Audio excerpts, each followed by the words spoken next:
untuk mengecam dan memprotes hal tersebut, karena itu adalah satu, walaupun sudah diserahkan dari Merck Indonesia ke Palestina, itu merupakan satu instalasi humanitarian yang tidak boleh dimasukkan dalam propaganda perang atau jadi kita sudah menyampaikan keberatan kita. Thank you.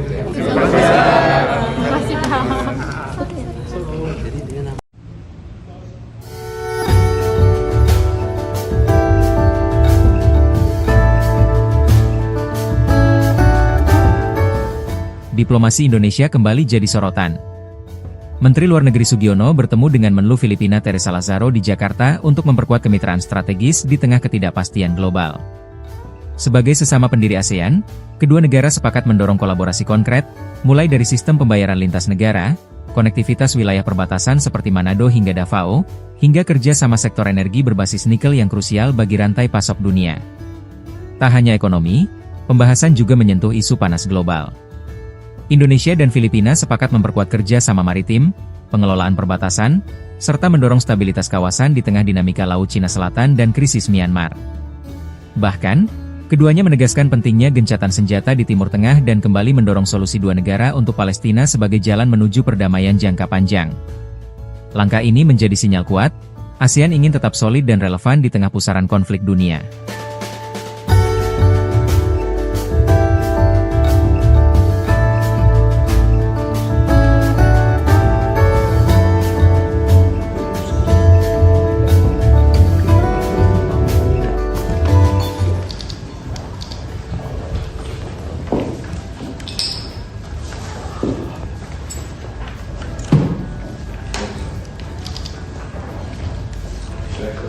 Secretary Lazaro,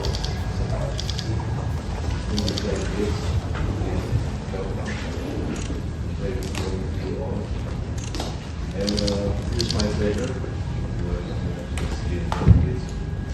to Jakarta for our 8th joint commission, and of course those immediate neighbors and strategic partners. We see that strong cooperation in key areas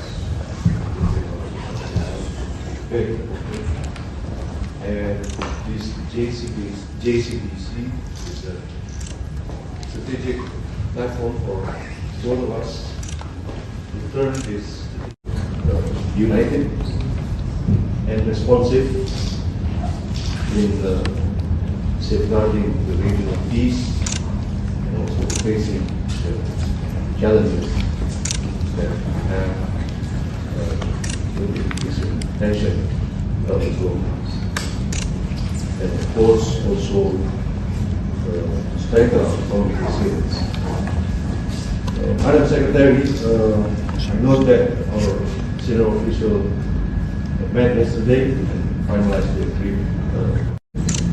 This discussion will help address remaining issues and of course further strengthen our cooperation. And before we proceed, I want to introduce my team here. I have with me Mr. Santo Dato Sumarto, Director General for Asia Pacific and African Affairs, and Mrs. Victorina S.D. Dewayani, Cabinet Affairs of the Indonesian Embassy in Manila. This is Elizani Nadia Sumampao, Director for Southeast Asian Affairs, and my Chief of Staff, Mrs. Yvonne Maweka. And of course, welcome. Now I invite you to give the opening. Thank you. Foreign Affairs, General, and Director General of the Asia Pacific and African Affairs, Abdul Santo Sumarto, esteemed members of the Indonesian delegation, good morning. First and foremost, I wish to express my appreciation to the government of the Republic of Indonesia as we convene this 8th Philippine-Indonesia Joint Commission for Bilateral Cooperation. I wish to thank you for the warm hospitality, excellent arrangements that you have provided to me and my delegation as we undertake this ministerial JCBC between our two countries since President Ferdinand Marcos came in office in 2022 after a hiatus of 10 years. Second, I wish to commend our senior officials who have convened and steered the productive and comprehensive discussions yesterday. The quality of the discussion reflects the breadth of our ties and the long list of actions that both of us should work to undertake to achieve deeper and more meaningful bilateral ties. Before I proceed, allow me also to introduce the members of my delegation. To start with my senior official, the Chairman Commission, Assistant Secretary Rachel Bumi Alvarez in the Office of Asian Pacific Affairs, our Ambassador Designate, Christopher Montero from the Philippine Embassy in Jakarta, and on his far left is Consul General in Ghana, the Philippine Consulate in Managua, and his far right is the Consul General Luzon, the Deputy Chief Officials in the Philippine Embassy in Jakarta. This year, we are going to mark the 75th anniversary, and rather 77th anniversary of our long-standing ties, distinguished as our second oldest formal bilateral relationship in this region and Indonesia's earliest diplomatic bond in Southeast Asia. Despite the decades' ties, prospects for greater collaboration and expanded ties remain extensive. Our presence here this morning and the work yesterday by our senior officials enable us to conduct a review of our bilateral relations and assess the needs and the developments thus far. I am confident that this 8th JCBC will clearly establish the responsibilities and expectations before us in the years ahead as we strive to expand opportunities for broader partnership and collective efforts between our two countries anchored by the Philippine-Indonesia Plan of Action, which is for the period 2022 to 2027. I am also likewise optimistic that the opening discussion today will update both sides on the status of cooperation bolstered by active agreements in the developments and the negotiations of pending MOUs, which are quite numerous.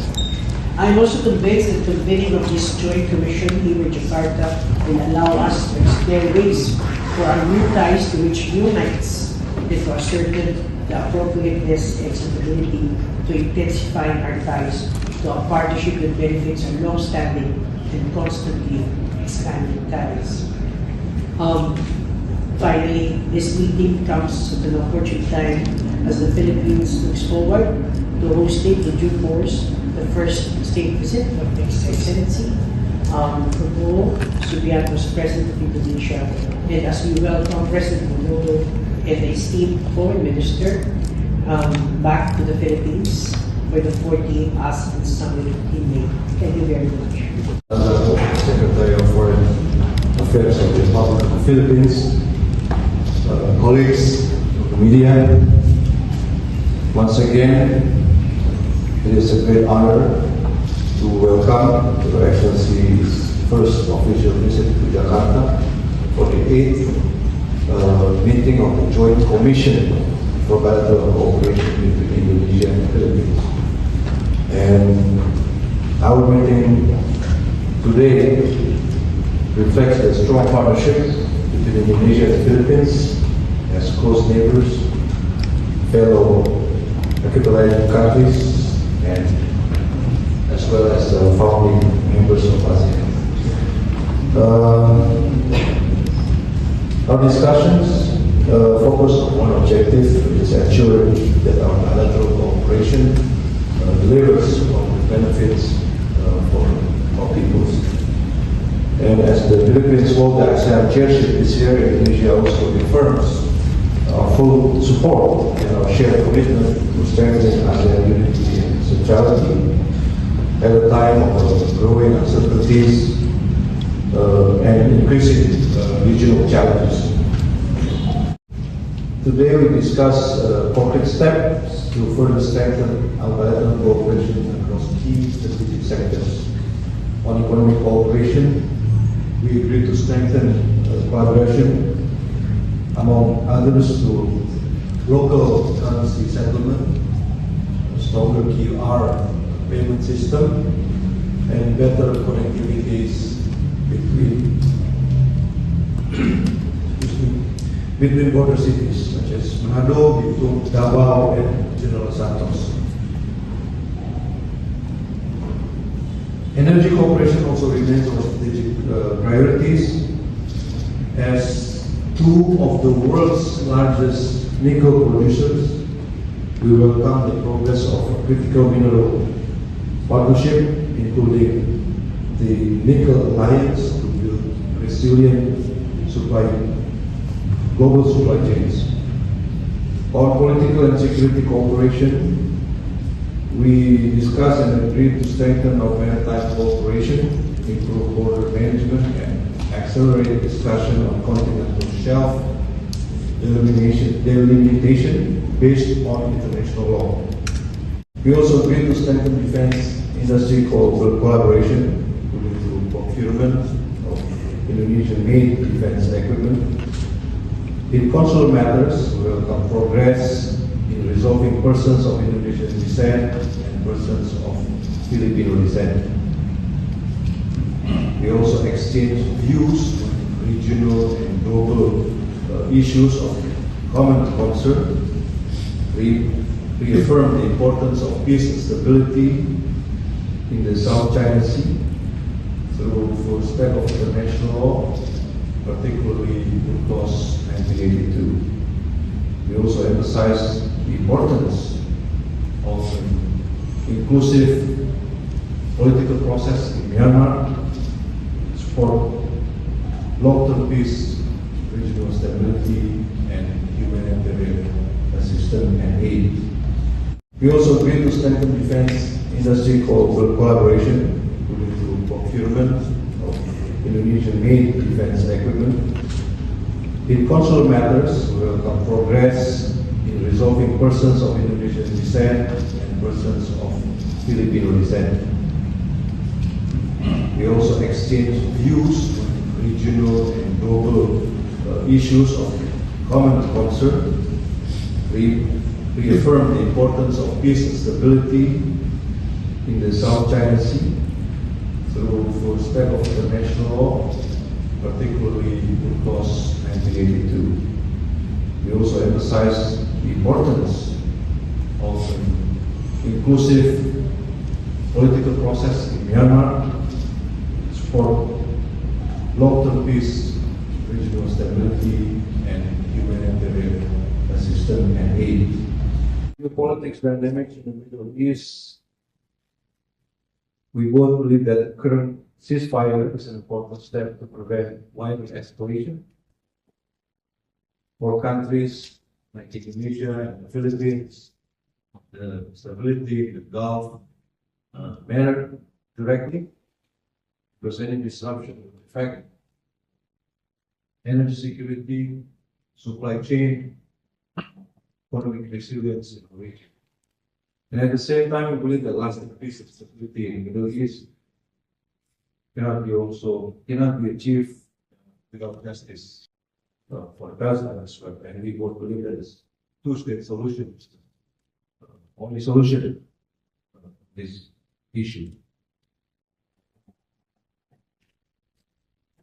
Colleagues, today's JCBC demonstrates that Indonesia-Philippines relations continue to grow stronger and more strategic. Our strength lies in unity. Indonesia and the Philippines will continue to move forward together as close neighbors and trusted partners. Again, thank you, Alvaro. Thank you for this visit. Thank you for a very fruitful discussion. And allow me to also reiterate strong support for the Philippines leadership as they and looking forward to work closely together with the Philippines to solve some of the matters that common interest of all of us. Thank you very much. Your Excellency.